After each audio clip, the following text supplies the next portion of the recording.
Kita melakukan respon positif dengan cara mendoakan mereka yang menjelekkan agama kita, agar mereka sadar dan hidup lebih baik lagi, dan justru kita akan lebih membuat kondisi yang menyejukkan atau menenangkan agar kondisinya lebih kondusif dan damai.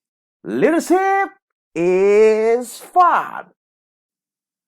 Halo guys, apa kabar? Gue berharap lu pada sehat semua ya guys. Selamat datang di podcast Inspirasi Growing, oke? Di minggu-minggu ini sedang rame di media sosial, yaitu ada beberapa orang menjelek-jelekan agama. Terutama agama yang lain. Kalau gue tonton nih video-videonya, ya ampun, gue merasa prihatin dengan orang-orang ini guys.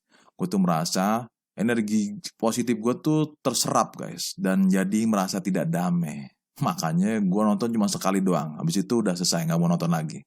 Nah, ada pembelajaran positif untuk pribadi kita yang diambil atau yang bisa kita ambil agar kita bisa bertumbuh lebih baik lagi. Nah, salah satu pembelajaran positif yaitu tentang pemersatu nilai-nilai kebaikan dan nilai kerendahan hati. Nah, kira-kira pembelajaran apa lagi yang kita dapat dari kejadian itu? Nah, biar nggak penasaran nih guys, yuk kita tonton podcast hari ini ya. Tentunya setelah pesan-pesan berikut ini. Hai semuanya, selamat datang di channel podcast Manusia Pembelajar. Nah, podcast ini menyajikan pembelajaran dan investasi nilai-nilai kehidupan yang bermakna. Yuk kita dengerin.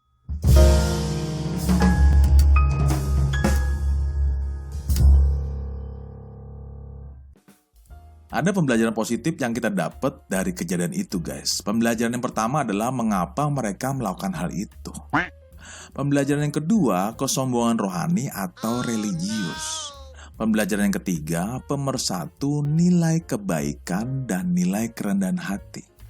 Nah, pembelajaran yang keempat tentang pembawa nilai kebaikan dan nilai perdamaian. Oke? Yuk kita kupas satu-satu ya guys. Nah, sekarang masuk ke pembelajaran pertama. Mengapa mereka melakukan hal itu? Orang yang menjelekkan agama itu memang tujuannya buat apa? Apakah tujuannya hanya untuk kebanggaan semata, bahwa gue nih adalah orang yang paling hebat, orang yang paling agamis, atau orang yang paling rohaniawan? Atau terus kalau udah paling rohaniawan atau agamis, apakah dia jadi orang yang paling hebat?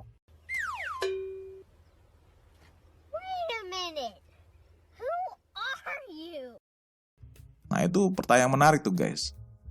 Dan mereka tuh nggak tahu resikonya jika menjelekkan agama lain. Tentunya nih yang punya agama tertentu pastinya merasa tersinggung dan kecewa. Please, no.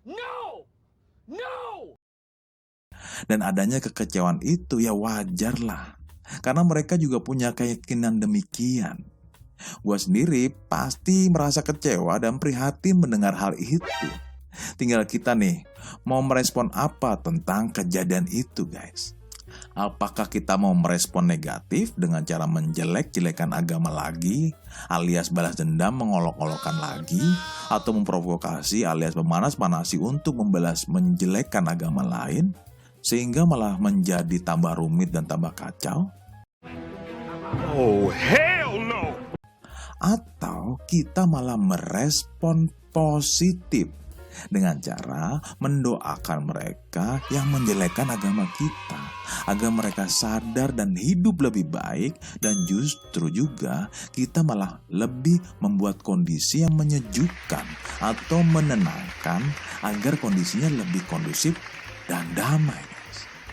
Sekali lagi, itu adalah pilihan kita. Apa kita mau respon yang kita mau pilih? Mau respon yang negatif atau mau respon yang positif? Lu mau respon yang merusak hati kita sendiri, atau lu yang mau merespon untuk membangun kebaikan dalam hati lo? Sekali lagi, itu pilihannya guys.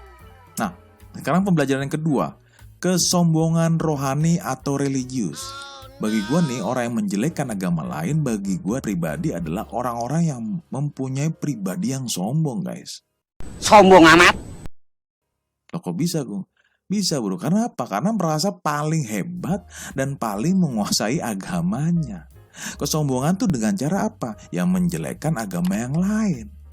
Pertanyaan besar buat gue adalah, Apakah kesombongan itu ajaran dari Sang Pencipta? Coba sekali lagi ulangi. Atau gue ulang sekali lagi ya guys, biar jelas. Apakah kesombongan itu ajaran dari Sang Pencipta? Nah, gue yakin dan percaya di setiap agama tidak diajarkan kesombongan. Semua tuh mengajarkan nilai-nilai kerendahan hati, nilai-nilai kebaikan kemanusiaan, nilai-nilai welas kasih, dan nilai-nilai perdamaian. Nah, jika ada orang yang sombong dengan agamanya, berarti apakah orang ini benar-benar menjalankan agamanya dengan baik? Coba sekali lagi ulangi. Gue ulang sekali lagi guys, biar jelas. Apakah benar orang-orang yang menjelekkan agama yang lain sudah menjalankan agamanya dengan baik? Nah, itu pertanyaan besar. Pembelajaran yang ketiga, pemersatu nilai kebaikan dan nilai kerendahan hati. Nah, bagi gue pribadi nih guys, orang-orang yang menjalankan agama yang baik justru nih orang yang mampu mempersatukan dan menghidupkan nilai-nilai kebaikan bagi sesama, walaupun punya agama dan keyakinan yang berbeda-beda.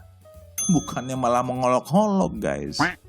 Malah Sang Pencipta ini malah memberikan ajaran nilai kebaikan bagi manusia. Setuju kan guys? Oke.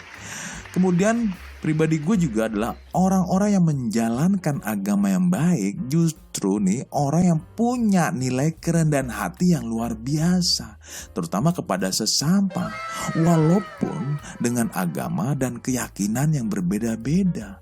Bukan yang malah jadi sombong. Karena apa? Karena Sang Pencipta ini mengajarkan nilai kerendahan hati kepada sesama. Setuju kan guys? Oke. Pembelajaran yang keempat, pembawa nilai kebaikan dan nilai perdamaian. Dari kejadian ini, pembelajaran yang gue ambil adalah mari kita bersama-sama menjadi pembawa nilai kebaikan dan nilai perdamaian Indonesia, guys. Hey, that's pretty good. Gue yakin dan percaya setiap agama dan keyakinan kita masing-masing nih bahwa mengajarkan nilai-nilai kebaikan dan nilai-nilai perdamaian agar hubungan sesama manusia bisa bertumbuh lebih baik lagi. Karena Sang Pencipta pun selalu mengajarkan nilai kebaikan dan nilai perdamaian untuk dunia ini guys. Oke. Yuk teman-teman, kita hidupkan nilai-nilai kebaikan dan nilai-nilai perdamaian di Indonesia tercinta ini. Tetap salam semangat ya guys. Nah, itu pembelajaran dari kejadian itu. Semoga menjadi pembelajaran yang positif buat pribadi kita guys. Nah, jika lo mau diskusi atau pengen ngobrol-ngobrol nih seputar nilai-nilai kebaikan dan perdamaian, lo bisa hubungi tim Growing. Sehingga gue sebagai teman lo bisa berharap nih tim Growing bisa bantu lo ya guys. Nah, lo bisa hubungi tim Growing di link yang gue tulis di deskripsi bawah ini. Itu saja pembelajaran buat lo dan gue di podcast Inspirasi Growing hari ini. Oke? Salam Growth Mindset Indonesia dan salam persatuan Indonesia maju.